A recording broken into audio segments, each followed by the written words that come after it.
everyone. Hey Jessica. So we've talked about my favorite tools. We've talked about all of these things, and now I want to give you guys a tutorial that so many of you have asked for. I'm going to teach you how to create your own brush or watermark inside of Photoshop. So this is something that could come in handy for every single last one of you. Sometimes it's very monotonous to have to place in our logo and do all these things to every single image that we create inside of Photoshop.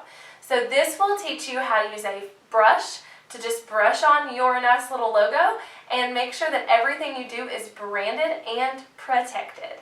So let's get started. Yay! This is going to be such a fun tutorial.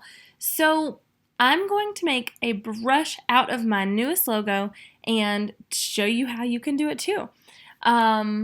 You want to make sure you're opening a logo or creating one that has a transparent background, and you'll also want to play with the size. So my original file was around 6,000 pixels wide, but it wouldn't give me the brush preset option. So now I have created the brush at around 4,000 pixels wide.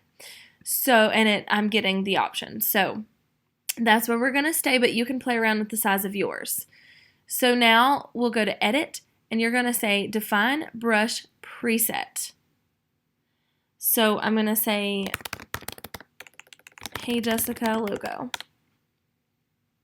Okay, so now I have a brush.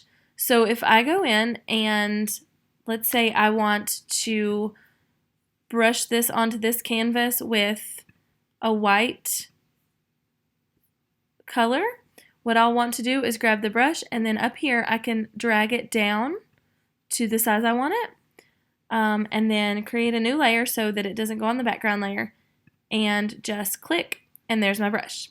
So I have now made a brush out of my logo so that anytime I want to use that, I can hit the brush button here and then go down and find it here. Now, something I suggest to go just a small level higher is to go to right here and go to Preset Manager. And we want to just select that one brush, or if you've created multiple versions of your logo, you can select them all and just hit Save Set and save it somewhere where you're going to remember it. It will auto-save in the Adobe file, so that's totally fine, or you can save it in Dropbox or whatever. So I'm going to save mine as my logo brush. The reason I'm doing that is because if Photoshop ever crashes or anything like that, I can still get to that. So the reason I say to save it in like Dropbox or somewhere like that is that if you ever change computers or